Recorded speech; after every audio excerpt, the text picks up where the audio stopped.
Class 12 chemistry का चौथा chapter यानी कि रासायनिक बलगतिकी कंप्लीट कराऊंगा।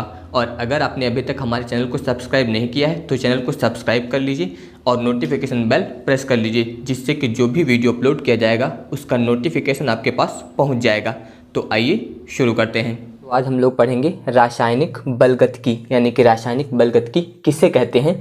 तो इसके लिए ध्यान दीजिए, पहले आपको ये समझना होगा कि रासायनिक अभिक्रिया की दर या फिर वेग क्या होता है। तो इसके लिए हम लोगों को पहले ये समझना होगा कि रासायनिक अभिक्रिया की दर यानी कि अभिक्रिया का वेग क्या होता है। तो अगर आपको ये समझ में आ जाएगा कि रासायनिक अभिक्रिया की दर यानी कि वेग क्या होता है तो आपको रासायनिक बलगतिकी आसानी से समझ में आ जाएगा।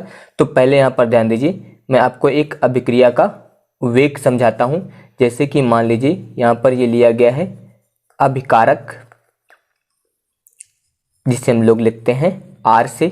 इसके अलावा उत्पाद, इसे हम लोग लिखते हैं P से। तो यहाँ पर ये अभिकारक है और इसके अलावा यहाँ पर ये उत्पाद है।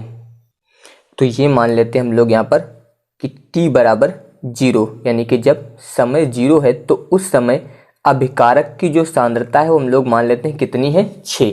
ये अभिकारक की सांद्रता है। तो इस समय उत्पाद अभी नहीं बना है, इसलिए यहाँ पर उत्पाद की सांद्रता क्या होगी, 0। इसके बाद हम लोग ये मान लेते हैं कि t बराबर 1 सेकेंड यानी कि जब समय 1 सेकेंड हो गया तो उस समय अभिकारक जो हो गया वो 4। तो उस समय उत्पाद कितना हो जाएगा यहाँ पर, 2। तो अभिकारक की सांद्रता 4 हो गई यानी कि ये कम हो गई और यहाँ पर उत्पाद की सांद्रता अब हो गई 2, क्योंकि अभिकारक में 2 की कमी हो गई तो यहाँ पर ये 2 बढ़ गया। इसी प्रकार अगला समय यानी कि t बराबर जब 2 सेकेंड होगा तो यहाँ पर इसका मान घट के मान लेते हैं कितना आ गया, 2। तो फिर उत्पाद कितना हो जाएगा यहाँ पर, 4। इसके बाद इसी प्रकार अगर हम लोग मान लें कि t बराबर 3 तो यहाँ पर अभिकारक अब हो जाएगा 0। तो इस समय उत्पाद कितना यहाँ पर हो जाएगा, 6। तो ध्यान दीजिए यहाँ पर अभिकारक 6 था तो पहले उत्पाद कितना था, 0। इसके अलावा जब अभिकारक t बराबर 1 पर कितना हो गया, 4, तो उस समय उत्पाद की सांद्रता हो गई 2। इसके बाद t बराबर जब समय 2 हो गया 2 सेकेंड तो उस समय अभिकारक की सांद्रता 2 बची और उत्पाद की सांद्रता कितनी हो गई, 4। इसके बाद t बराबर 3 सेकेंड पर अभिकारक की सांद्रता 0 हो गई तो उस समय उत्पाद कितना हो गया, 6 यानी कि उत्पाद की सांद्रता 6 हो गई। तो यहाँ पर ध्यान दीजिए, ये अभिकारक की सांद्रता में परिवर्तन हो रहा है। जैसे जैसे समय परिवर्तित हो रहा है वैसे वैसे यहाँ पर अभिकारक की सांद्रता जो है वो परिवर्तित हो रही है और उसी क्रम में यहाँ पर उत्पाद की सांद्रता भी परिवर्तित हो रही है। तो अभिकारक की सांद्रता में परिवर्तन या फिर कह सकते हैं आप उत्पाद की सांद्रता में परिवर्तन तथा समय में परिवर्तन, इन दोनों का जो अनुपात होता है उससे हम लोग बोलते हैं रासायनिक अभिक्रिया की दर या फिर कह सकते हैं अभिक्रिया का वेग। ध्यान दीजिए, अभिकारक की सांद्रता या फिर उत्पाद की सांद्रता में परिवर्तन तथा समय में परिवर्तन के अनुपात को रासायनिक अभिक्रिया की दर या फिर अभिक्रिया का वेग कहते हैं। तो ये आपको ध्यान देना है। तो रासायनिक अभिक्रिया की दर या फिर वेग क्या होता है ये आपको इससे समझना है, यानी कि जो अभिकारक की सांद्रता में परिवर्तन हो रहा है या फिर उत्पाद की सांद्रता में परिवर्तन हो रहा है और यहाँ पर समय भी परिवर्तित हो रहा है। तो वही बताना है आपको कि अभिकारक की सांद्रता में परिवर्तन और उत्पाद, इन दोनों में से एक लेना है आपको। दोनों में से कोई भी यूज कर सकते हैं या फिर आप बता सकते हैं कि अभिकारक की सांद्रता या उत्पाद की सांद्रता में परिवर्तन तथा समय में परिवर्तन, इन दोनों के अनुपात को बोलते हैं रासायनिक अभिक्रिया की दर या फिर कह सकते हैं अभिक्रिया का वेग।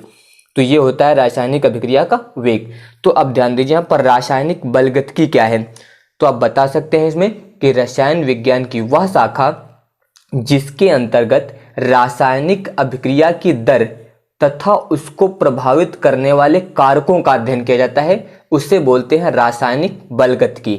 याद रखिएगा, रसायन विज्ञान की वह शाखा जिसके अंतर्गत रासायनिक अभिक्रियाओं की दर तथा उनको प्रभावित करने वाले कारकों का अध्ययन किया जाता है उसे रासायनिक बलगतिकी कहते हैं। तो अब ध्यान दीजिए इसमें, तो वही यहाँ पे लिखा गया है कि रसायन विज्ञान की वह शाखा जिसके अंतर्गत अभिक्रियाओं की दर या फिर बोल सकते हैं अभिक्रिया का वेग तथा उनको प्रभावित करने वाले कारकों का अध्ययन किया जाता है रासायनिक बलगतिकी कहलाती है। अब इसके बाद ध्यान दीजिए, आप यहाँ पर अभिक्रिया की दर या फिर वेग, इसे आप अभिक्रिया की दर बोल सकते हैं या फिर अभिक्रिया का वेग बोल सकते हैं। तो इसके लिए ध्यान दीजिए, अभी आपको बताया गया था इसमें कि अभिक्रिया की दर यानी कि वेग आपको कैसे परिभाषित करना है, इसके लिए आप पहले सूत्र यहाँ पर ध्यान दीजिए। सूत्र आप यहाँ पर लिखेंगे अभिक्रिया का वेग, या फिर आप अभिक्रिया की दर भी लिख सकते हैं। तो अभिक्रिया का वेग बराबर अभिकारक, यहाँ पर ध्यान दीजिएगा आपको बताया गया था अभिकारक, या फिर इसके अलावा आप उत्पाद भी यूज कर सकते हैं। तो अभिकारक या फिर उत्पाद की सांद्रता में परिवर्तन, तो वही यहाँ पे लिखना है आपको, सांद्रता में परिवर्तन, ये इतना हो जाएगा यहाँ पर अभिकारक या फिर उत्पाद की सांद्रता में परिवर्तन। और बट्टे में यहाँ पर हम लोग प्रयोग करते हैं परिवर्तन में लगा समय। इस प्रकार से परिवर्तन में लगा समय। तो अगर आप इस सूत्र का प्रयोग करके परिभाषा बनाते हैं तो ध्यान दीजिए आप बताएंगे अभिकारक या उत्पाद की सांद्रता में परिवर्तन तथा परिवर्तन में लगे समय के अनुपात को अभिक्रिया का वेग या फिर अभिक्रिया की दर कहते हैं।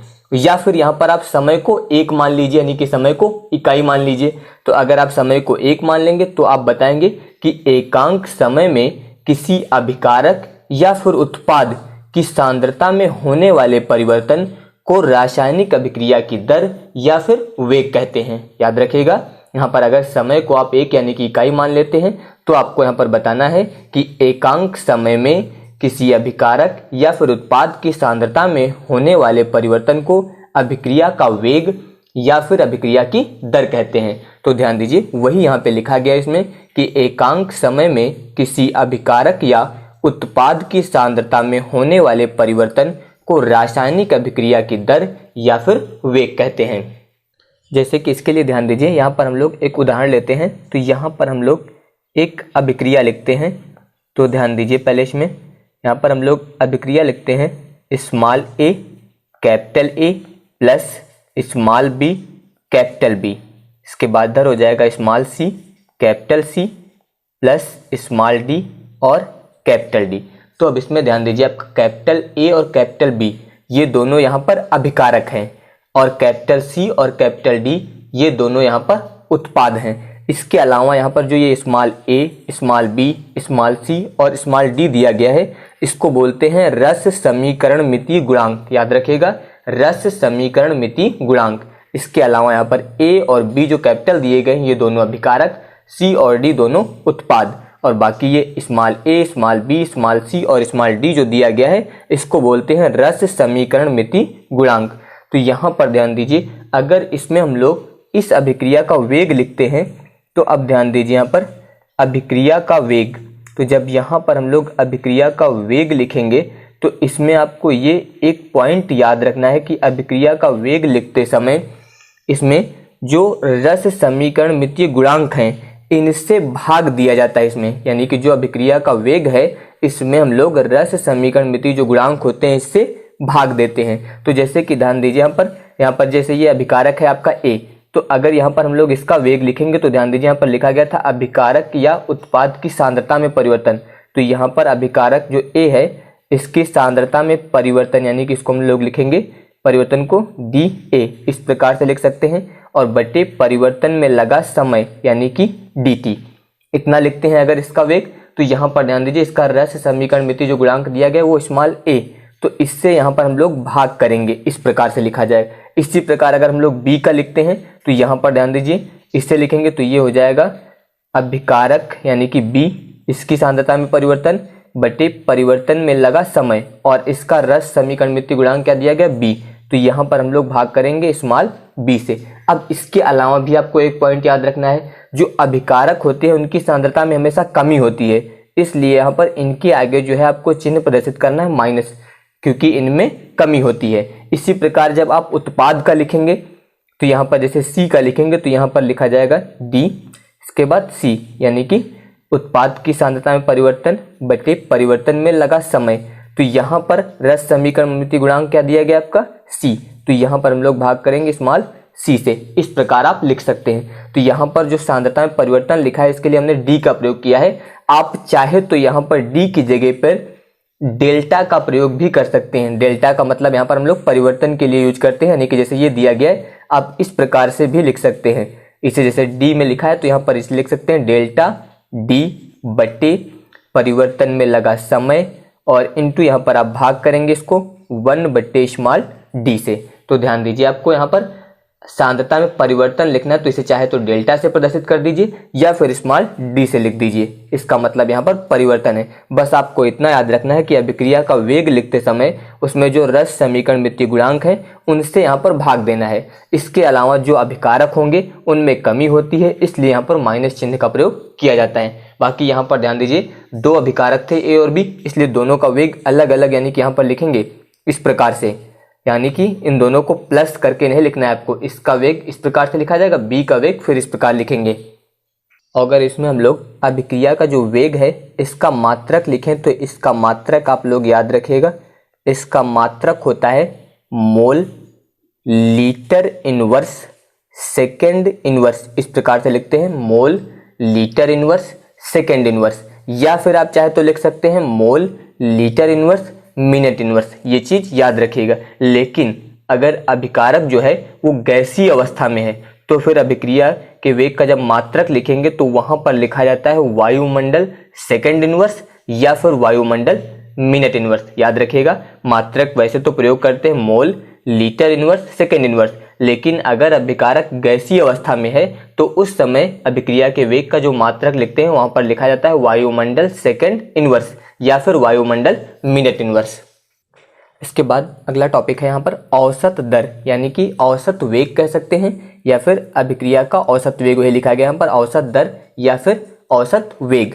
तो यहाँ पर ध्यान दीजिए, जो अभी आपको बताया गया था इकाई समय में, तो यहाँ पर समय को निश्चित माना गया तो वही लिखा गया कि किसी निश्चित समयांतराल डेल्टा टी में अभिकारक या फिर उत्पाद की सांद्रता में हुए परिवर्तन की दर को अभिक्रिया का औसत वेग या फिर दर कहते हैं। ध्यान दीजिए, जैसे कि यहाँ पर लिखा गया इसे आर एवी, इसका मतलब आर एवरेज द्वारा व्यक्त करते हैं। तो जैसे यहाँ पर हम लोग लिखते हैं अभिक्रिया का औसत वेग यानी कि आर एवरेज बराबर, तो यहाँ पर हम लोग लिखेंगे डेल्टा आर बटे डेल्टा टी।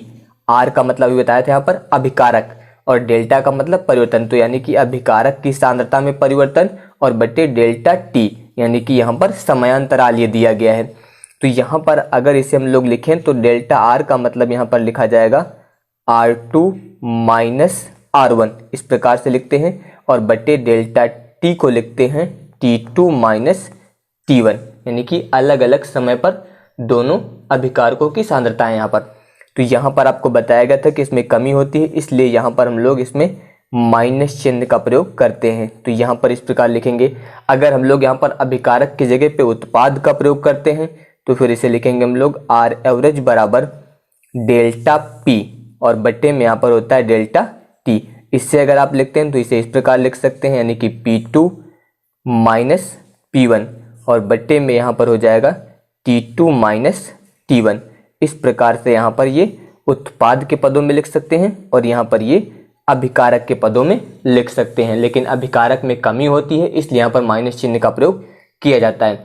तो यहाँ पर ये अभिकारक और यहाँ पर ये उत्पाद, तो वही इसमें बताया गया है परिभाषा में कि किसी निश्चित समयांतराल यानी कि डेल्टा टी में अभिकारक या उत्पाद की सांद्रता में हुए परिवर्तन की दर को अभिक्रिया का औसत वेग या फिर दर कहते हैं और इसे आर एवरेज द्वारा व्यक्त करते हैं। तो वही यहाँ पर लिखा गया है। तो इसमें आपको ये याद रखना है कि यहाँ पर जो डेल्टा आर दिया गया है इसका मतलब ये अभिकारक की सांद्रता में परिवर्तन और डेल्टा पी जो दिया गया ये उत्पाद की सांद्रता में परिवर्तन। इसके बाद है तात्क्षणिक वेग। तो तात्क्षणिक वेग क्या होता है इसके लिए ध्यान दीजिए पहले आप। जैसे कि मान लीजिए कोई अभिकारक है आपके पास, इसके अलावा अभिकारक की सांद्रता हम लोग यहाँ पर मान लेते हैं कितनी है 10, और इसके बाद यहाँ पर उत्पाद है आपके पास यानी कि P और उत्पाद की सांद्रता इस समय यहाँ पर है 0। तो ध्यान दीजिए यहाँ पर हम लोग मान लेते हैं कि इस समय टोटल जो टाइम हुआ है यहाँ पर कितना बजा है 10 बजे।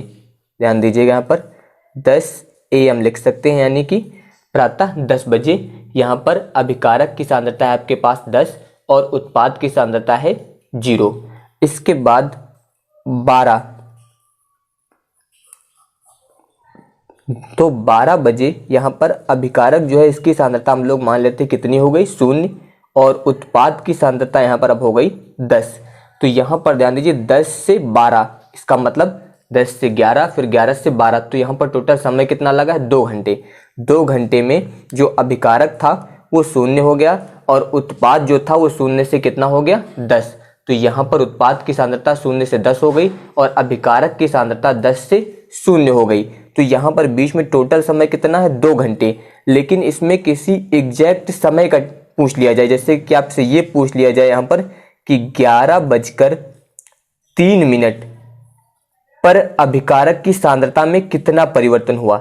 11:03 पर अभिकारक की सांद्रता में कितना परिवर्तन हुआ। तो जो एग्जैक्ट समय बताया गया आपको 11:03 पर, तो जो ये करंट का समय बताया जा रहा है बिल्कुल एग्जैक्ट, इस निश्चित समय पर जो परिवर्तन होगा उसे ही हम लोग बोलते हैं तात्क्षणिक वेग, यानी कि आप बोल सकते हैं वहां पर वास्तविक वेग एक प्रकार से। तो जब कोई निश्चित समय हो बिल्कुल वहां पर किसी क्षण विशेष पर पूछ लिया जाए, तो क्षण विशेष के लिए यहाँ पर उसे हम लोग बोलते हैं फिर तात्क्षणिक वेग। बाकी जैसे अभी आपको अभिक्रिया का वेग बताया गया था सेम कि अभिकारक या फिर उत्पाद की सांद्रता में परिवर्तन, तो वही चीज इसमें है, लेकिन इसमें किसी क्षण विशेष पर जो अभिकारक की सांद्रता या फिर उत्पाद की सांद्रता में परिवर्तन होता है उससे हम लोग बोलते हैं तात्क्षणिक वेग। तो अब ध्यान दीजिए इसमें, तो वही इसमें लिखा गया है कि किसी निश्चित समय यानी कि क्षण पर अभिकारक या उत्पाद की सांद्रता में होने वाले परिवर्तन की दर को उस अभिक्रिया का तात्क्षणिक वेग या फिर दर कहते हैं। ध्यान दीजिएगा, इसमें लिखा है कि किसी निश्चित समय पर यानी कि समय विशेष जो बताया गया है उस पर अभिकारक या उत्पाद की सांद्रता में होने वाले परिवर्तन की दर को उस अभिक्रिया का तात्क्षणिक वेग या फिर दर कहते हैं। इससे आर इंस्ट, ध्यान दीजिए इसकी मीनिंग होती है इंस्टेंटेनियस स्पीड, इसलिए यहाँ पर आर इंस्ट से लिख दिया गया। इसका मतलब इंस्टेंटेनियस के द्वारा प्रदर्शित किया जाता है यहाँ पर। इसके अलावा यहाँ पर ध्यान दीजिए लिखा है तात्क्षणिक वेग अभिक्रिया का वास्तविक वेग कहलाता है। इसके बाद है अभिक्रिया के वेग को प्रभावित करने वाले कारक। तो अब ध्यान दीजिए अभिक्रिया की वेग को प्रभावित करने वाले कारक निम्नलिखित होते हैं, जिसमें पहला होता है अभिक्रिया की सांद्रता। ये अभिक्रिया के वेग को जो है प्रभावित करती है। तो इसमें पहला कारक आप यही बता सकते हैं कि अभिक्रिया की सांद्रता। तो सांद्रता जो है यहाँ पर अभिक्रिया की, वो अभिक्रिया के वेग को प्रभावित करती है। इसके अलावा दूसरा कारक आप बता सकते हैं उत्प्रेरक। उत्प्रेरक जो होता है ये भी अभिक्रिया के वेग को प्रभावित करता है। इसके अलावा आप बता सकते हैं इसमें अभिकारक का जो पृष्ठीय क्षेत्रफल होता है, यहाँ पर बता सकते हैं आप अभिकारक। तो अभिकारकों का जो पृष्ठीय क्षेत्रफल होता है वो भी अभिक्रिया के वेग को प्रभावित करता है। आप अभिकारक का प्रयोग कर सकते हैं, यहाँ पर यहाँ पर लिख सकते हैं क्रिया कारकों का जो पृष्ठीय क्षेत्रफल होता है वो भी अभिक्रिया की दर को प्रभावित करता है। इसके अलावा प्रकाश, ये भी अभिक्रिया के वेग को प्रभावित करता है। व फिर आप कह सकते हैं ताप।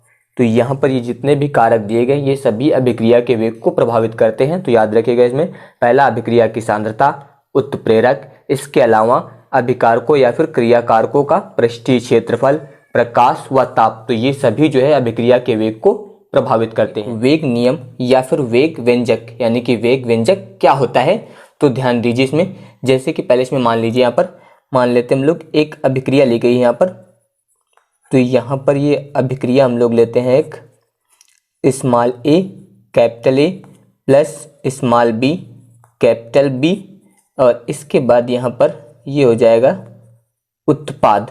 तो यहाँ पर ध्यान दीजिए, अब इसमें पहले यहाँ पर जो अभिक्रिया ली गई यहाँ पर कैपिटल ए और कैपिटल बी जो लिए गए हैं ये हैं अभिकारक। याद रखिएगा कैपिटल ए और बी यहाँ पर अभिकारक हैं। इसके अलावा जो स्मॉल ए और स्मॉल बी लिया गया है इसको बोलते हैं यहाँ पर रस समीकरण मितीय गुणांक। याद रखिएगा स्मॉल ए और स्मॉल बी जो हैं ये रस समीकरण मितीय गुणांक हैं। कैपिटल ए और बी यहाँ पर क्या है, अभिकारक हैं। तो अब यहाँ पर ध्यान दीजिए इसमें अभिक्रिया का वेग जो होता है वो अभिकारकों की सांद्रता पर निर्भर करता है। तो यहाँ पर अभिकारक कौन है, ए और बी। तो वेग जो होता है वो अभिकारक की सांद्रता यानी कि ए और दूसरा जो दिया गया है कैपिटल बी, इन पर निर्भर करता है। याद रखिएगा, अभिक्रिया का वेग जो होता है वो अभिकारकों की जो सांद्रता होती है उस पर निर्भर करता है। या फिर कह सकते हैं यहाँ पर इनकी घातों, यानी कि जो इसकी घात हम लोग मान लेते हैं x और इसकी घात मान लेते हैं y, तो इन घातों पर भी वेग जो है वो निर्भर करेगा। और यहाँ पर जो ये x और y होते हैं ये प्रायोगिक तौर पर ज्ञात किए जाते हैं। याद रखिएगा, यहाँ पर इनका मान जो है वो प्रायोगिक तौर पर ज्ञात किया जाता है। यानी कि जो x और y लिए गए हैं इनका मान आपको यहाँ पर प्रयोग द्वारा ही प्राप्त होगा। तो यहाँ पर आप ये भी ध्यान रखेंगे, जो यहाँ पर आपको रस समीकरण मिति गुणांक यानी कि a और b दिए गए थे, वहां पर इनका मान जो x और y है इनके बराबर भी हो सकता है या फिर इससे अलग भी हो सकता है। यानी कि जो आपने यहाँ पर पावर में x और y लिखा है इसका मान जो है ये रस समीकरण मिति गुणांक जो स्मॉल a और b दिए गए हैं इनके बराबर हो भी सकता है और इनके बराबर नहीं भी हो सकता है। तो ये यहाँ पर आपको याद रखिएगा। और x और y के मान आपको हमेशा कहाँ से मिलेंगे, वो प्रयोग द्वारा ही प्राप्त होंगे। तो यहाँ पर ध्यान दीजिए, ये लिखा गया है कि जो अभिक्रिया का वेग होता है वो अभिकारकों की सांद्रता पर निर्भर करता है, यानी कि उसके समानुपाती होता है। तो अब ध्यान दीजिए, यहाँ पर जब ये समानुपाती का चिन्ह हटेगा तो यहाँ पर एक स्थिरांक लगता है, यानी कि नियतांक, और वो नियतांक होता है यहाँ पर k। इस प्रकार से लिखेंगे। बाकी यहाँ पर a की पावर x और इसके बाद कैपिटल B की पावर y। तो यहाँ पर जो कैपिटल K लिखा गया है इससे यहाँ पर हम लोग बोलते हैं वेग स्थिरांक, और या फिर आप इसे बोल सकते हैं यहाँ पर विशिष्ट अभिक्रिया वेग। याद रखिएगा, यहाँ पर जो K है इसे हम लोग बोलते हैं वेग स्थिरांक या फिर विशिष्ट अभिक्रिया वेग। तो यहाँ पर ध्यान दीजिए, ये जो समीकरण लिखा गया है यानी कि वेग प्रोपोर्शनल टू a की पावर x और b की पावर y, तो इस समीकरण को हम लोग बोलते हैं वेग नियम। याद रखिएगा, इसी समीकरण को बोलते हैं वेग नियम। और यहाँ पर जो नियतांक यानी कि स्थिरांक लगा है कि इस समीकरण को हम लोग बोलते हैं यहाँ पर वेग व्यंजक। तो वही आपको इसमें बताया गया था वेग व्यंजक के बारे में। तो अब ध्यान दीजिए, यहाँ पर वही यहाँ पर लिखा गया है कि वह गणितीय व्यंजक जो अभिकारकों की मोलर सांद्रता पर अभिक्रिया के वेग की प्रायोगिक निर्भरता को दर्शाता है वेग नियम कहलाता है। याद रखिएगा कि वह गणितीय व्यंजक, यानी कि जो अभी आपको यहाँ पर बताया गया है, तो इसी के बारे में यहाँ पे लिखा है कि वह गणितीय व्यंजक जो अभिकारकों की मोलर सांद्रता पर अभिक्रिया के वेग की प्रायोगिक निर्भरता को दर्शाता है वेग नियम कहलाता है। तो अब यहाँ पर ध्यान दीजिए, इसमें वेग स्थिरांक की परिभाषा लिखने के लिए आती है, यानी कि वेग स्थिरांक किसे कहते हैं। तो अब ध्यान दीजिए, आप इस समीकरण से वेग स्थिरांक की परिभाषा कैसे लिखेंगे। तो यहाँ पर जो a और b हैं यानी कि जो अभिकारक हैं, तो यहाँ पर आपको अभिकारक की सांद्रता क्या मानना है, 1। याद रखिएगा, अभिकारकों की सांद्रता को आपको इकाई मान के चलना है यहाँ पर। तो अगर अभिकारकों की जो सांद्रता है उसे आप इकाई मान लेंगे तो उस समय वेग बराबर यहाँ पर क्या हो जाएगा, k, यानी कि वेग का मान वेग स्थिरांक के बराबर हो जाएगा। लेकिन कंडीशन क्या है वहां पर कि जो आपके यहाँ पर अभिकारक दिए गए उनकी जो सांद्रता है उसका मान इकाई यानी कि 1 होना चाहिए। तो आप बता सकते हैं यहाँ पर कि किसी अभिक्रिया का वेग स्थिरांक यानी कि k, या फिर आपको इसे बताया गया है कि किसी अभिक्रिया का वेग स्थिरांक या फिर कह सकते हैं विशिष्ट अभिक्रिया वेग उस समय अभिक्रिया के वेग के बराबर होता है जब प्रत्येक अभिकारक की सांद्रता इकाई हो यानी कि 1 हो। तो यहाँ पर याद रखिएगा, जो आपको अभिकारक बताए गए हैं यानी कि A और इसके अलावा दूसरा अभिकारक आपको बताया गया है B, तो इनकी सांद्रताएं आपको यहाँ पर कितनी मान के चलना है, 1 मोल प्रति लीटर और दूसरा इसका भी मान 1 मोल प्रति लीटर। तो अगर इन दोनों के मान यहाँ पर हम लोग 1 मान लेंगे तो उस समय यहाँ पर आएगा वेग बराबर, ध्यान दीजिए, k यहाँ पर हो जाएगा 1 की पावर x, इसके बाद 1 की पावर y। तो ये यहाँ पर हम लोग लिखेंगे k और 1 की पावर x, तो यहाँ पर इसका मान आ जाएगा 1, फिर 1 की पावर y, तो इसका मान भी यहाँ पर आ जाएगा 1, यानी कि ये यहाँ पर आएगा वेग बराबर k। तो k यानी कि आपको बताया गया वेग स्थिरांक, तो इसी से आपको परिभाषा बनानी है। तो यहाँ पर याद रखना है a और b जो अभिकारक थे इनकी सांद्रता कितनी है यहाँ पर 1 यानी कि इकाई मान ली गई है। तो इसी के अनुसार परिभाषा जब आप लिखेंगे तो यहाँ पर बताएंगे कि किसी अभिक्रिया का वेग स्थिरांक या फिर कह सकते हैं विशिष्ट अभिक्रिया वेग उस समय अभिक्रिया के वेग के बराबर होता है जब प्रत्येक अभिकारक की सांद्रता इकाई हो यानी कि 1 मोल प्रति लीटर हो, ये कह सकते हैं आप। तो वही यहाँ पे लिखा गया है कि किसी अभिक्रिया का वेग स्थिरांक या विशिष्ट अभिक्रिया वेग उस समय अभिक्रिया के वेग के बराबर होता है जब प्रत्येक अभिकारक की सांद्रता इकाई हो। और यहाँ पर याद रखिएगा कि यदि अभिक्रिया में एक से अधिक अभिकारक हैं तो प्रत्येक अभिकारक की जो सांद्रता है वो इकाई होनी चाहिए। यहाँ पर आपको ये याद रखना है, क्योंकि यहाँ पर दिया गया है कि किसी अभिक्रिया का वेग स्थिरांक या फिर विशिष्ट अभिक्रिया वेग जो है उस समय अभिक्रिया के वेग के बराबर होता है जब प्रत्येक अभिकारक की सांद्रता इकाई हो। यानी कि अगर अभिक्रिया में एक से अधिक अभिकारक हैं तो जितने भी अभिकारक हैं उन सभी की सांद्रता क्या होनी चाहिए, इकाई होनी चाहिए। तो उस समय वहां पर जो अभिक्रिया का वेग स्थिरांक है वो अभिक्रिया के वेग के बराबर हो जाएगा। इसके बाद है अभिक्रिया की कोटि। तो अब यहाँ पर ध्यान दीजिए, इसमें अभी आपको बताया गया था वेग नियम, तो यहाँ पर ध्यान दीजिए वेग नियम से, तो वेग नियम आपको यहाँ पर बताया गया है कि वेग या फिर इसे आप लिख सकते हैं दर, क्योंकि अभिक्रिया का वेग या फिर इसे हम लोग बोलते हैं अभिक्रिया की दर। तो आपको इसका मान अभी बताया गया कि यहाँ पर फिर अभिकारक A की पावर x और फिर अभिकारक B की पावर y।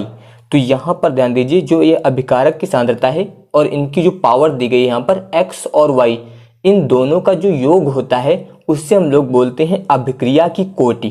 तो यहाँ पर आप लिख सकते हैं कि अभिक्रिया की कोटि, ध्यान दीजिए यहाँ पर अभिक्रिया की कोटि बराबर x प्लस y, इस प्रकार से।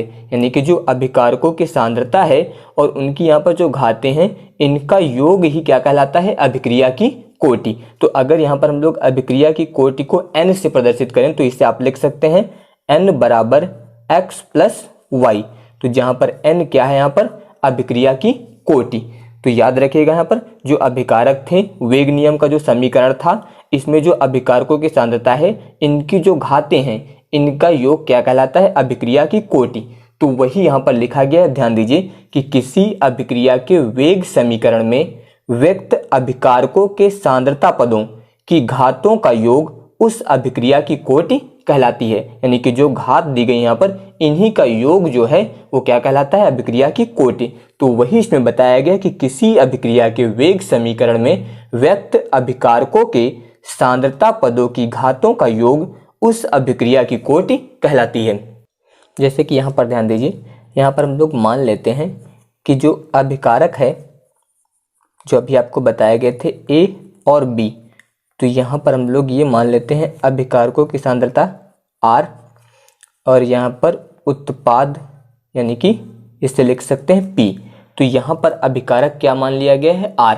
तो सीधे सीधे जो आपको अभिकारक A और B दिए गए थे अगर इनकी जगह पे हम लोग क्या प्रयोग कर दें, R। तो अब ध्यान दीजिए यहाँ पर हम लोग लिख सकते हैं वेग या फिर दर, यानी कि अभिक्रिया का वेग या फिर दर बराबर यहाँ पर हो जाएगा K। इसके बाद यहाँ पर ध्यान दीजिए अभिकारक, यहाँ पर हम लोग क्या प्रयोग कर रहे हैं, अभिकारक की सांद्रता R। तो यहाँ पर ये हो जाएगा R। इसके बाद अब यहाँ पर ध्यान दीजिए x और y, तो इन दोनों का योग x प्लस y, यानी कि इन दोनों का योग जब हम इनकी जगह पे क्या प्रयोग करेंगे, R। तो यहाँ पर इन दोनों की घातों का योग यानी कि x प्लस y, तो इन दोनों का योग क्या कहलाता है, आपको भी बताया गया, अभिक्रिया की कोटि। तो इसे हम लोग इस प्रकार से लिख सकते हैं, यानी कि वेग बराबर K, यहाँ पर हो जाएगा अभिकारक R की पावर N। तो यहाँ पर N क्या है, आपकी अभिक्रिया की कोटि। तो यहाँ पर जो N दिया गया है इसका मान यहाँ पर याद रखिएगा कि N का मान जो हो सकता है वो 0, 1, 2, 3, 4, इस प्रकार से यहाँ पर n का मान हो सकता है और ये भिन्नात्मक भी हो सकता है। तो यहाँ पर याद रखिएगा अगर हम लोग n का मान कितना रखेंगे, 0, तो अगर n बराबर इसमें हम लोग क्या रख देंगे, 0, तो n बराबर 0 होने पर उसे हम लोग बोलते हैं शून्य कोटि की अभिक्रिया। याद रखिएगा n का मान 0 प्रयोग करेंगे तो उसे बोलेंगे शून्य कोटि अभिक्रिया, यानी कि शून्य कोटि की अभिक्रिया। और इसके अलावा अगर आप n का मान 1 प्रयोग करते हैं तो इससे यहाँ पर बोला जाएगा प्रथम कोटि की अभिक्रिया। याद रखिएगा n बराबर 0 रखने पर ये हो जाएगी शून्य कोटि की अभिक्रिया। अगर n का मान हम लोग 1 प्रयोग करेंगे तो इसे बोलेंगे फिर प्रथम कोटि की अभिक्रिया। इस प्रकार अगर आप n का मान 2 रखते हैं तो फिर हो जाएगी द्वितीय कोटि की अभिक्रिया। तो इस प्रकार से आप n का मान प्रयोग कर सकते हैं और n का मान जो है वो भिन्नात्मक भी हो सकता है।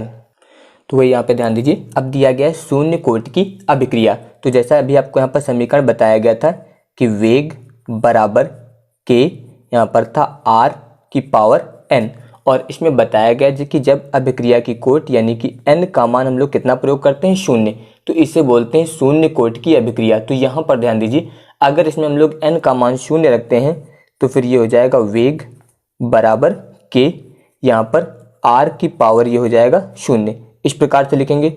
और अगर किसी संख्या की पावर शून्य होती है तो इसका मान आता है 1, यानी कि k गुणे 1। तो यहाँ पर कितना आ जाएगा, k, इस प्रकार से आएगा। तो अब यहाँ पर ध्यान दीजिए, वेग जो है वो r यानी कि सांद्रता पर निर्भर नहीं कर रहा है, क्योंकि r की पावर कितना हो गए 0, और r की पावर 0 का मान कितना होता है 1। तो इसका मतलब यहाँ पर वेग बराबर कितना आ गया, k।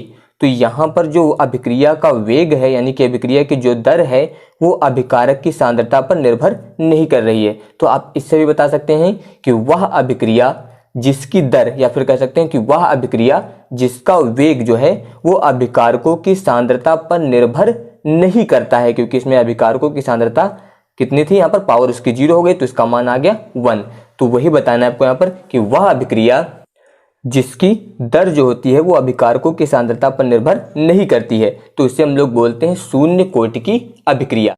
तो वही इसमें लिखा गया कि वह अभिक्रिया जिसकी दर अभिकारकों की सांद्रता पर निर्भर नहीं करती है शून्य कोटि की अभिक्रिया कहलाती है। तो अब यहाँ पर ध्यान दीजिए, शून्य कोटि अभिक्रिया के लिए जो वेग स्थिरांक है कि इसका मात्रक क्या होगा, यानी कि इसकी इकाई क्या होगी। और आपको ये भी याद रखना है कि यहाँ पर अभिक्रिया की कोटि बदलने पर वेग स्थिरांक का मात्रक बदल जाएगा। तो अब यहाँ पर ध्यान दीजिए, शून्य कोटि अभिक्रिया के लिए वेग स्थिरांक का मात्रक क्या होगा। तो अब यहाँ पर ध्यान दीजिए, जैसे आपको ये समीकरण दिया गया है, अगर यहाँ से हम लोग वेग स्थिरांक यानी कि k ज्ञात करें तो k बराबर यहाँ पर आएगा वेग, और यहाँ पर बट्टे में आ जाएगा r की पावर n। ध्यान दीजिए, यहाँ पर k का मान यानी कि वेग स्थिरांक ज्ञात कर रहे हैं, तो ये r की पावर जो n है ये बट्टे में आ गया, इस प्रकार से। और यहाँ पर जो वेग दिया गया है यानी कि अभिक्रिया का वेग, इसका मतलब आप यहाँ पर बता सकते हैं, अभिक्रिया के वेग का मतलब सांद्रता बटे समय, ये आप लिख सकते हैं इस प्रकार से, क्योंकि बताया गया है कि अभिक्रिया का वेग जो होता है वो अभिकारक की सांद्रता में परिवर्तन और समय में परिवर्तन दोनों के अनुपात के बराबर होता है। तो वही लिखा गया कि वेग बराबर यहाँ पर होगा सांद्रता बटे समय, और इसके बाद यहाँ पर दिया गया है r की पावर n।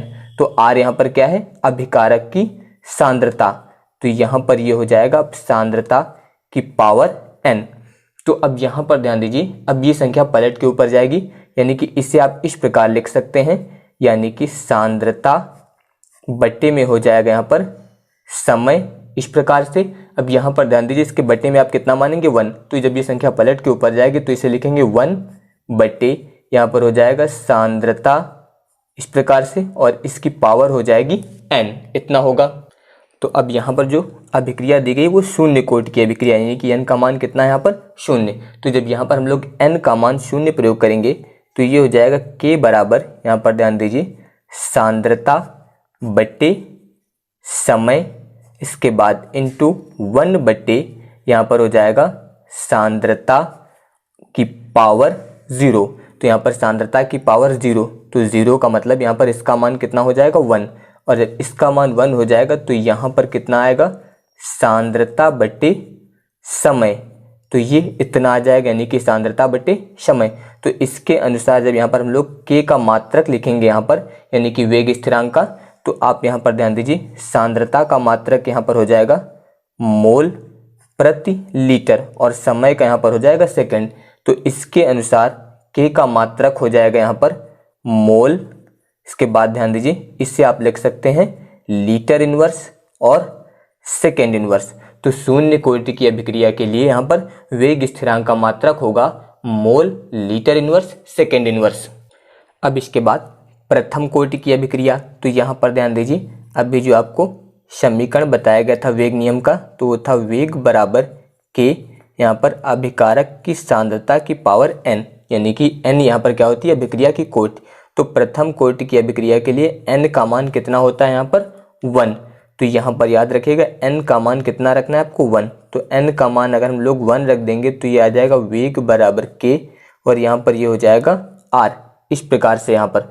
तो यहाँ पर आपको बताना है कि वह अभिक्रिया जिसकी दर यानी कि वह अभिक्रिया जिसका वेग जो होता है वो एक अभिकारक की सांद्रता की प्रथम घात, क्योंकि यहाँ पर इसकी घात कितनी 1, तो वही आपको यहाँ पर बताना है कि वह अभिक्रिया जिसका वेग जो होता है वो एक अभिकारक की सांद्रता की प्रथम घात के समानुपाती होता है। समानुपाती का मतलब वेग यहाँ पर जो अभिकारक की सांद्रता है इसकी प्रथम घात पर निर्भर करता है। तो जब ये प्रथम घात पर निर्भर करेगा तो इसे हम लोग बोलेंगे प्रथम कोटि की अभिक्रिया।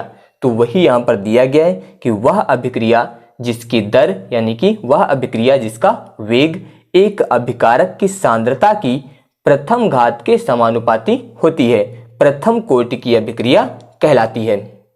तो अब अगर हम लोग प्रथम कोटि की अभिक्रिया के लिए वेग स्थिरांक का मात्रक ज्ञात करेंगे तो यहाँ पर ध्यान दीजिए, इसके अनुसार अगर यहाँ पर हम लोग के ज्ञात करते हैं तो इसे आप लिख सकते हैं वेग और बटे में यहाँ पर आ जाएगा r की पावर 1, इस प्रकार से। तो वेग के लिए अभी आपको बताया गया, यहाँ पर वेग के लिए लिखते हैं हम लोग सांद्रता बटे समय इतना होगा, और यहाँ पर r क्या है, यहाँ पर r जो है अभिकारक की सांद्रता, तो इसे आप इस प्रकार से लिख सकते हैं 1 बटे r, यानी कि यहाँ पर ये हो जाएगा सांद्रता और इसकी पावर यहाँ पर है 1, तो पावर 1 है, इसलिए यहाँ पर इस सांद्रता से ये सांद्रता जो है वो कट जाएगी, तो यहाँ पर आएगा 1 बटे समय इतना बचेगा। तो अब यहाँ पर आप के यानी कि वेग स्थिरांक का जब मात्रक लिखेंगे तो इसे आप यहाँ पर लिख सकते हैं 1 बटे समय का मात्रक हो जाएगा सेकेंड, इस प्रकार से, यानी कि ये आप लिख सकते हैं सेकेंड इनवर्स। तो प्रथम कोटि की अभिक्रिया के लिए वेग स्थिरांक का मात्रक क्या होता है, सेकेंड इनवर्स। या फिर आप यहाँ पर मिनट इनवर्स का प्रयोग कर सकते हैं या फिर घंटा इनवर्स का प्रयोग कर सकते हैं। इस प्रकार यहाँ पर आप समय के मात्रक प्रयोग करेंगे तो उसी प्रकार से यहाँ पर के का मात्रक लिखा जाएगा। तो अब आपको ये पॉइंट याद रखना है यहाँ पर कि अभिक्रिया की कोटि जो होती है अगर वो बदल जाती है तो उसका मात्रक भी बदल जाता है, यानी कि वेग स्थिरांक का जो मात्रक है वो अभिक्रिया की कोटि पर निर्भर है। अगर अभिक्रिया की कोटि बदलेगी तो वेग स्थिरांक का मात्रक भी बदल जाएगा। शून्य कोटि की अभिक्रिया का समाकलित वेग समीकरण या फिर कह सकते हैं समाकलित वेग नियम क्या है, इसके बारे में यहाँ पर ध्यान दीजिए। तो जैसे कि यहाँ पर हम लोग मान लेते हैं कि एक अभिक्रिया है, यहाँ पर आपको मान लेना है कि एक अभिक्रिया जिसमें यहाँ पर अभिकारक है R और इससे उत्पाद बन रहा है आपका P।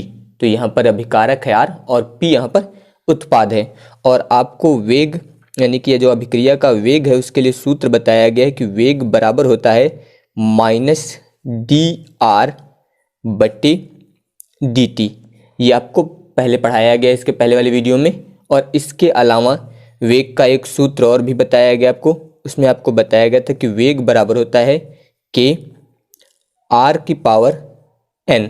इस प्रकार से दो सूत्र आपको बताए गए थे, ये आपको वेग नियम में बताया गया था और ये आपको अभिक्रिया के वेग में बताया गया था। तो r यहाँ पर जो है अभिकारक की सांद्रता होती है, k वेग स्थिरांक होता है, n यहाँ पर अभिक्रिया की कोटि होती है।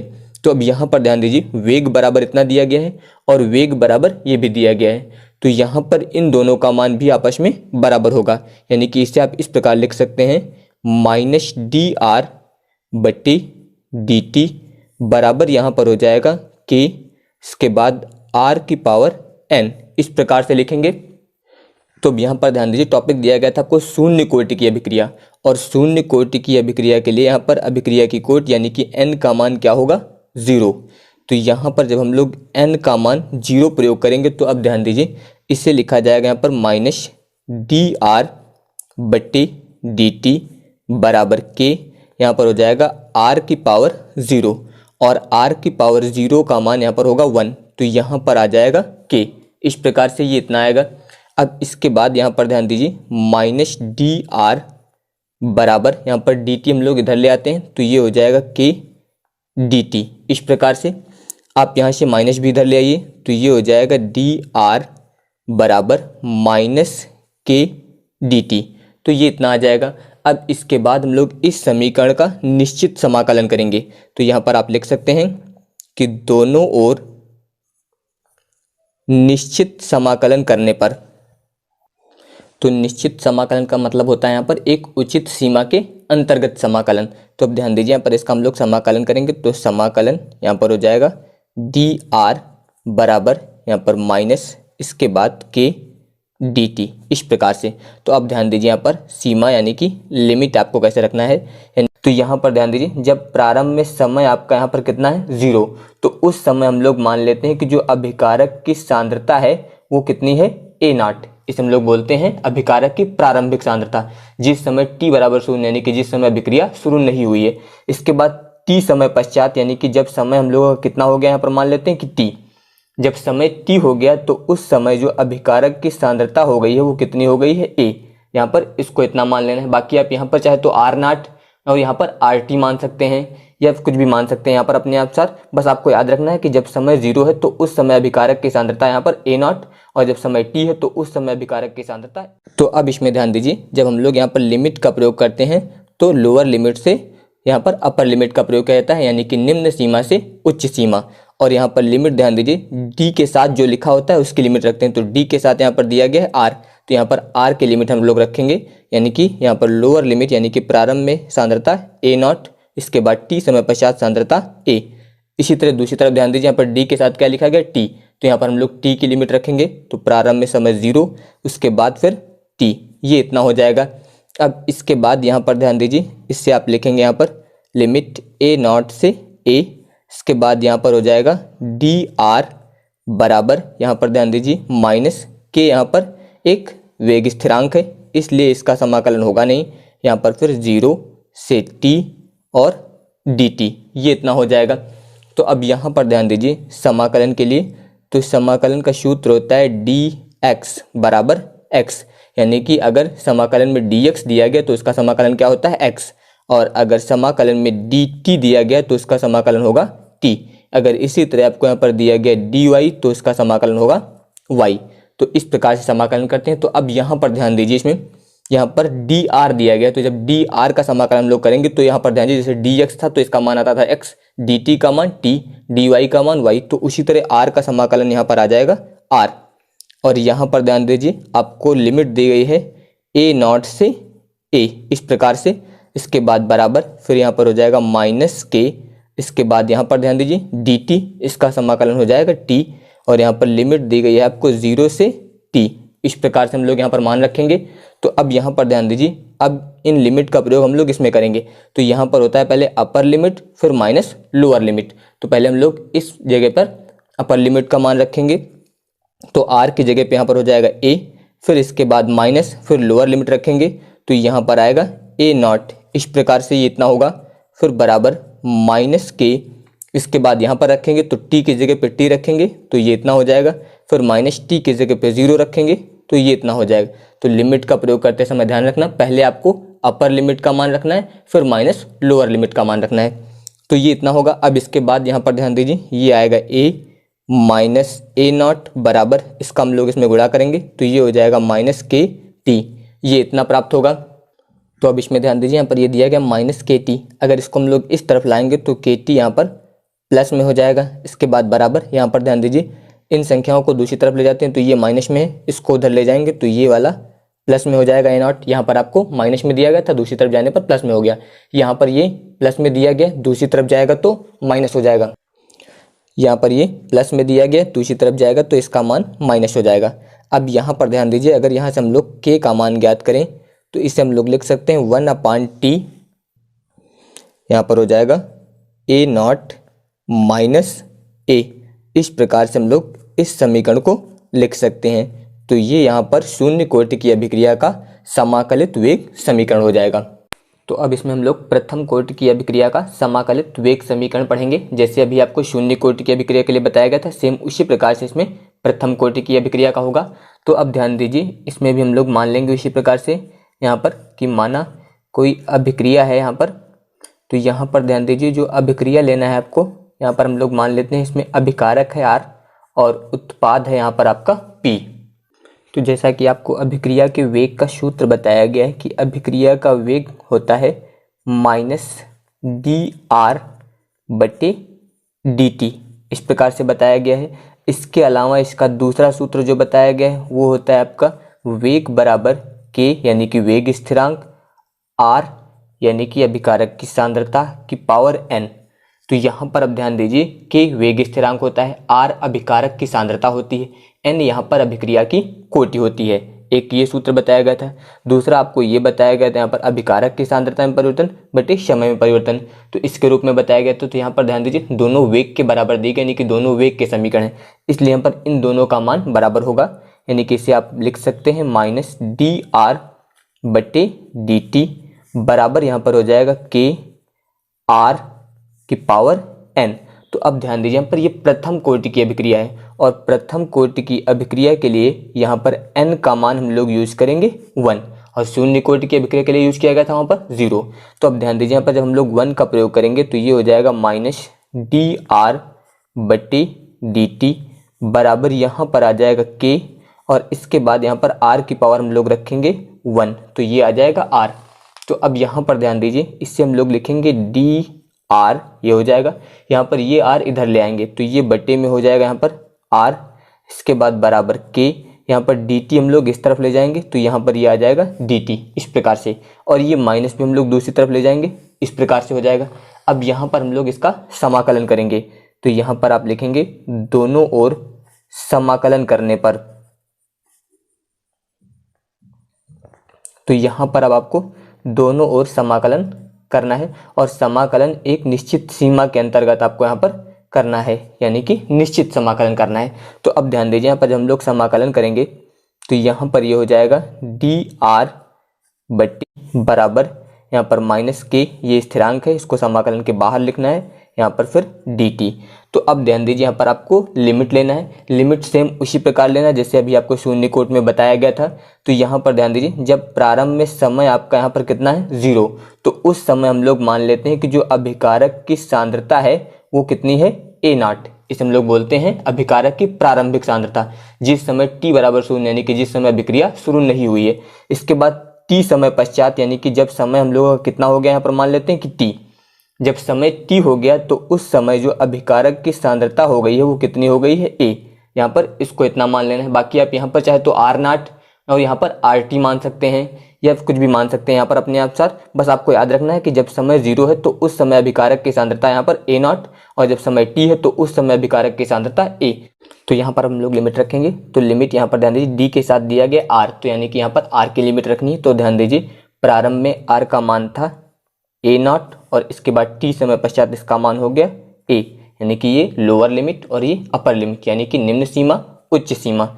इसी प्रकार से यहाँ पर ध्यान दीजिए d के साथ t दिया गया तो यहाँ पर t की लिमिट रखनी है। तो प्रारंभ में समय 0, उसके बाद समय हो गया था t, ये इतना होगा।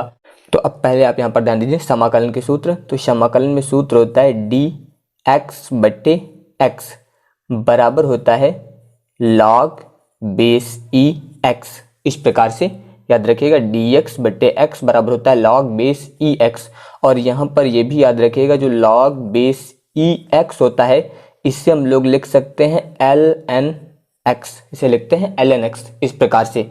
और जो आपका लॉग बेस 10 एक्स होता है उससे हम लोग सिंपल लिखते हैं लॉग एक्स, इस प्रकार से यहाँ पर प्रयोग किया जाता है। तो आप याद रखिएगा लॉग बेस ई एक्स को क्या लिखा जाता है एल एन एक्स। तो उसी प्रकार यहाँ पर ध्यान दीजिए समाकलन का सूत्र है डी एक्स बट्टे एक्स, तो बराबर क्या लिखा गया लॉग बेस ई एक्स, या फिर आप इसे लिख सकते हैं एल एन एक्स। तो उसी प्रकार यहाँ पर ध्यान दीजिए x की जगह पे इसमें क्या दिया गया आपको r, यानी कि डी आर बट्टे आर। तो इससे हम लोग इस प्रकार यानी कि इस सूत्र का प्रयोग करेंगे, तो इससे आप लिख सकते हैं यहाँ पर एल एन आर, इस प्रकार से आप यहाँ पर लिख सकते हैं। जैसे यहाँ पर होता है एल एन एक्स, उसी प्रकार इसे लिखेंगे एल एन आर। तो ये इतना हो जाएगा, और यहाँ पर इसकी लिमिट हो जाएगी a नॉट से a, इस प्रकार से। फिर यहाँ पर माइनस के, उसी तरह यहाँ पर ध्यान दीजिए ये दिया गया dt, और dt का समाकलन अभी आपको बताया गया था, यानी कि यहाँ पर हम लोग अगर समाकलन में dx होता है तो उसका समाकलन कितना आता है x, तो उसी अनुसार dt का समाकलन कितना आ जाएगा t, और यहाँ पर लिमिट हो जाएगी 0 से t।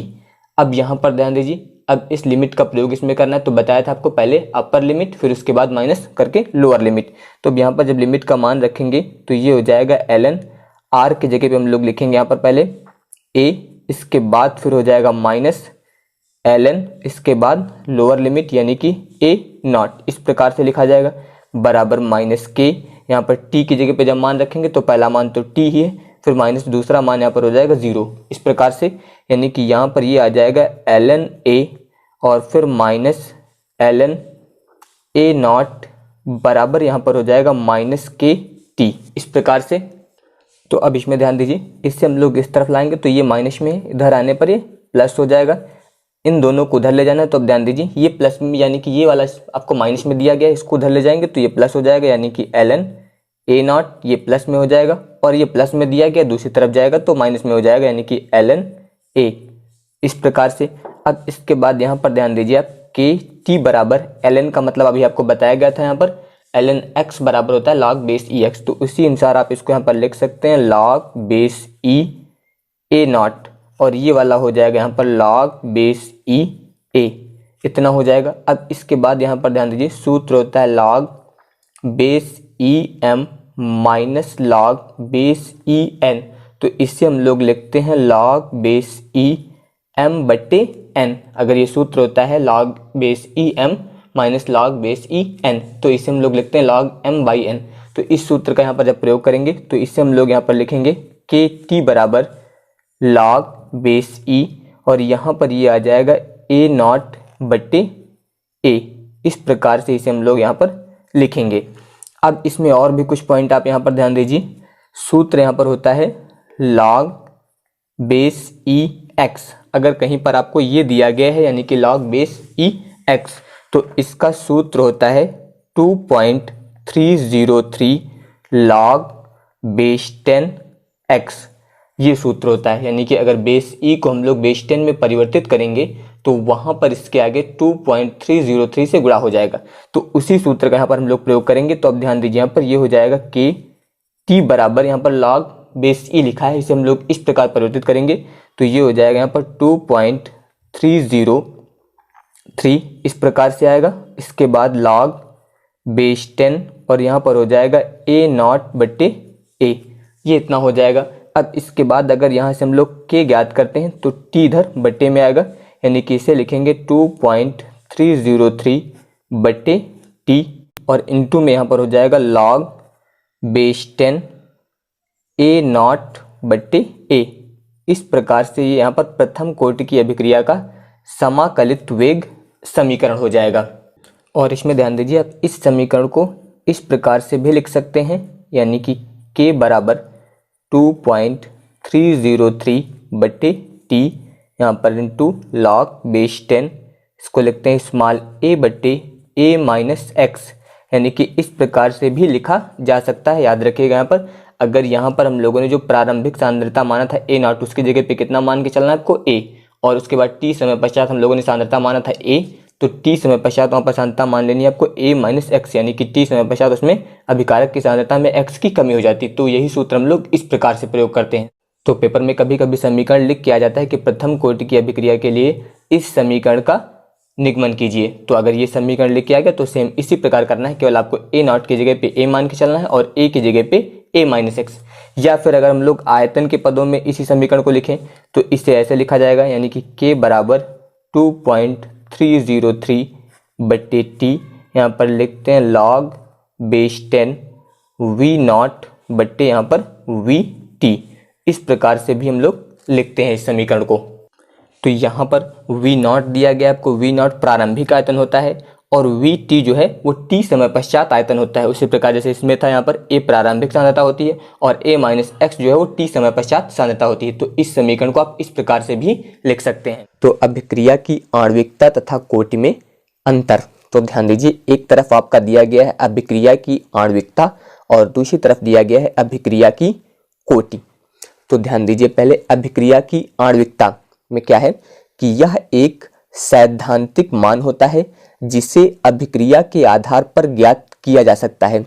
तो अभिक्रिया की आणविकता जो है वो एक सैद्धांतिक मान है जिसे अभिक्रिया के आधार पर जो है वो ज्ञात किया जा सकता है। और अभिक्रिया की कोटि में ध्यान दीजिए, यह एक प्रायोगिक मान होता है जिसे वेग समीकरण में अभिकारकों की सांद्रताओं के घातों के योग द्वारा प्राप्त किया जाता है। तो इसमें यह बताया गया है कि अभिक्रिया की आणविकता जो है वो एक सैद्धांतिक मान होता है जिसे अभिक्रिया के आधार पर जो है ज्ञात किया जा सकता है। और जबकि अभिक्रिया की कोटि जो है वो एक प्रायोगिक मान होता है, जिससे वेग समीकरण में जो है अभिकारकों की सांद्रताओं यानी कि अभिक्रियाओं की सांद्रताओं के घातों के योग द्वारा प्राप्त किया जा सकता है। अगला दिया गया है अभिक्रिया की आणविकता जो है शून्य नहीं हो सकती, यानी कि अभिक्रिया की आणविकता का मान जो है वो कभी भी शून्य नहीं हो सकता है, और अभिक्रिया की कोटि जो है वो शून्य हो सकती है। तो अभिक्रिया की आणविकता का मान जो है वो कभी शून्य नहीं होता है, जबकि अभिक्रिया की कोटि का मान जो है शून्य हो सकता है। इसके बाद अगला पॉइंट दिया गया है कि इसका मान सदैव जो है एक पूर्ण संख्या 1, 2 अथवा 3 होती है, यानी कि अभिक्रिया की आणविकता जो है वो सदैव एक पूर्ण संख्या होगी, जैसे कि 1, 2 या फिर 3। और इसके अलावा अभिक्रिया की कोटि जो है इसमें दिया गया है कि इसका मान पूर्ण संख्या या भिन्नात्मक संख्या दोनों प्रकार का हो सकता है, यानी कि अभिक्रिया की कोटि जो है वो पूर्ण संख्या के साथ साथ भिन्नात्मक यानी कि जो संख्या बटे में लिखी जाती है, जैसे कि 4/5, 2/5, तो इन संख्याओं को बोलते हैं भिन्नात्मक संख्याएं। तो इस अभिक्रिया की कोटि का मान जो है वो एक पूर्ण संख्या या फिर इसके अलावा भिन्नात्मक, तो ये दोनों प्रकार की हो सकती हैं, जबकि आणविकता जो है वो केवल पूर्ण संख्या होती है। इसके अलावा अगला पॉइंट दिया गया है कि इसका मान सदैव धनात्मक होता है, यानी कि अभिक्रिया की आणविकता जो है वो सदैव धनात्मक होती है। इसके अलावा अभिक्रिया की कोटि में दिया गया है कि इसका मान धनात्मक एवं ऋणात्मक दोनों प्रकार का हो सकता है, और अभिक्रिया की कोटि जो है वो धनात्मक भी हो सकती है और ऋणात्मक भी हो सकती है। तो ध्यान दीजिए, मैं एक बार सभी पॉइंट आपको रिवाइज करा रहा हूँ।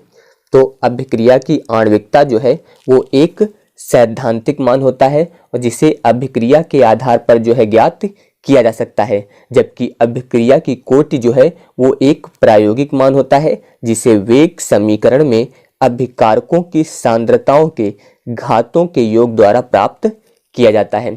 इसके अलावा अभिक्रिया की आणविकता जो है वो शून्य नहीं हो सकती है, जबकि अभिक्रिया की कोटि जो है वो शून्य हो सकती है। इसके अलावा अभिक्रिया की आणविकता का मान जो होता है वो सदैव एक पूर्ण संख्या यानी कि 1, 2 या फिर 3 होती है। तो अभिक्रिया की आणविकता का मान सदैव एक पूर्ण संख्या होती है, जबकि अभिक्रिया की कोटि का जो मान है वो पूर्ण संख्या या फिर भिन्नात्मक संख्या दोनों प्रकार की हो सकती है।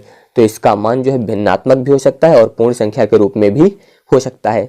इसके अलावा अभिक्रिया की जो आणविकता है वो सदैव धनात्मक होती है, और अभिक्रिया की कोटि जो है इसका मान धनात्मक और ऋणात्मक दोनों हो सकता है, जबकि अभिक्रिया की आणविकता जो का मान जो है वो केवल धनात्मक होता है।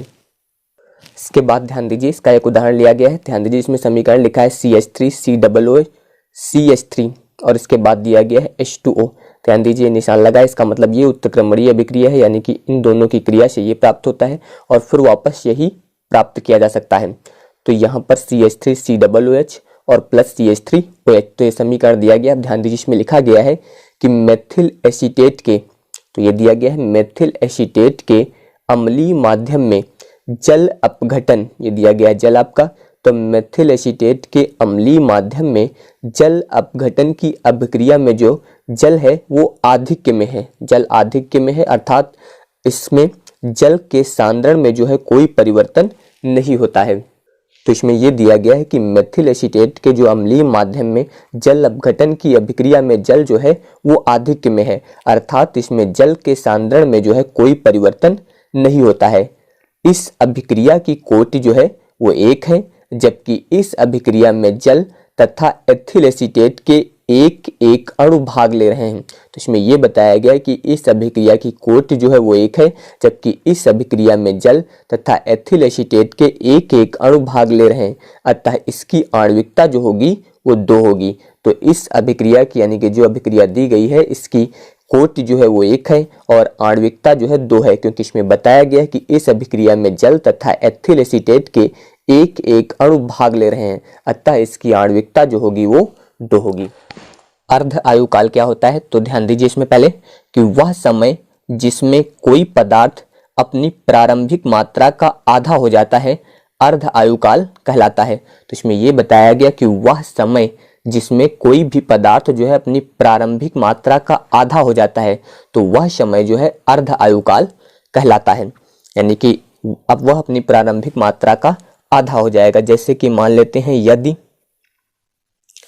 x बराबर a/2, तो t बराबर t हाफ, यानी कि जिस समय वो अपनी प्रारंभिक मात्रा का आधा हो जाएगा वो समय उसका अर्ध आयुकाल कहलाएगा। तो इसलिए यहाँ पर वो अपनी प्रारंभिक मात्रा का आधा यानी कि a/2 हुआ, तो समय जो था वो अर्ध आयुकाल यानी कि t हाफ, इसको बोलते हैं अर्ध आयुकाल। तो आप यहाँ पे लिख सकते हैं t हाफ के आगे कि ये अर्ध आयुकाल है। तो t हाफ ये आपका अर्धायुकाल हो जाएगा। तो जिस समय पदार्थ अपनी प्रारंभिक मात्रा का आधा होगा वो समय अर्धायुकाल के बराबर हो जाएगा, यानी कि t हाफ हो जाएगा। तो अब ध्यान दीजिए, यहाँ पर लिखेंगे हम लोग वेग स्थिरांक समीकरण से, वेग स्थिरांक समीकरण अभी आपको बताया गया था कि बराबर 2.303/t log बेस 10 a/a-x, तो इसे बोलते हैं वेग स्थिरांक समीकरण, जो भी आपको बताया गया है। तो अब ध्यान दीजिए, इसका प्रयोग करेंगे हम लोग। तो अब इसमें ध्यान दीजिए, यहाँ पर x की जगह पे आपको a/2 का प्रयोग करना है और t की जगह पे t हाफ का प्रयोग करना है। तो अब ये हो जाएगा k बराबर 2.303 बट्टे, यहाँ पे t लिखा है इसकी जगह पे हो जाएगा t हाफ, इसके बाद log बेस 10, यहाँ पर हो जाएगा a और बट्टे में हो जाएगा a-a/2, तो ये इतना हो जाएगा। अब इसके बाद ध्यान दीजिए, अब यहाँ पर हो जाएगा k बराबर 2.303 बट्टे t half log base 10 a/, यहाँ पर इसका लासा लेंगे, या फिर ध्यान दीजिए a ये पूरा है, a/2 ये आधा है, तो जब एक से आधा घटा देंगे तो यहाँ पर बचेगा a/2, तो ये इतना हो जाएगा। अब इसके बाद k बराबर 2.303 बट्टे t हाफ और इसके बाद हो जाएगा log बेस 10, यहाँ पर a/2 दिया है तो ये पलट के ऊपर जाएगा, यानी कि ये हो जाएगा 2a/a, तो a से a यहाँ पर जो है वो कैंसिल हो जाएगा, यानी कि ये आएगा k बराबर 2.303 बट्टे t हाफ और log बेस 10 और यहाँ पर हो जाएगा 2, तो ये इतना हो जाएगा log बेस 10 2, और इसका मान जो होता है यानी कि log बेस 10 2, यानी कि log 2 का मान होता है 0.3010, तो ये log 2 का मान होता है 0.3010, तो इसकी जगह पे हम लोग इस मान का प्रयोग करेंगे। तो अब ध्यान दीजिए, यहाँ पर ये हो जाएगा k बराबर 2.303 बट्टे t हाफ, तो ये इतना हो जाएगा, और गुणे log 2 का मान यहाँ पे रखेंगे 0.3010, ये इतना हो जाएगा। तो इसका जब गुणा करेंगे तो गुणा करने पर ये आएगा 0.693203 और बट्टे में हो जाएगा t हाफ, तो ये इतना हो जाएगा। तो अब इसको आप शुद्ध करके लिख सकते हैं, यानी कि ये हो जाएगा k बराबर, ध्यान दीजिए इसको 3 अंक तक लिख सकते हैं आप, तो 0.693, इसके बाद का अंक 2 है यानी कि 5 से छोटा है, तो इसके पहले में आपको कुछ ऐड नहीं करना है, और बट्टे में हो जाएगा यहाँ पर t हाफ, तो ये इसका सूत्र हो जाएगा। तो ये वेग स्थिरांक हो गया। अगर यहाँ से आप अर्धायुकाल लिखते हैं तो या t हाफ, ध्यान दीजिए ये बट्टे वाली संख्या इधर गुणे में भेज दीजिए और गुणे वाली संख्या ये बट्टे में आ जाएगी, तो t हाफ बराबर हो जाएगा 0.693 और बट्टे में हो जाएगा यहाँ पर k, यानी कि वेग स्थिरांक, तो यहाँ पर k आ जाएगा, तो ये हो गया t हाफ बराबर 0.693/k। तो अगर आप सभी को ये वीडियो पसंद आया हो तो इस वीडियो को लाइक, शेयर और सब्सक्राइब जरूर करिएगा। धन्यवाद।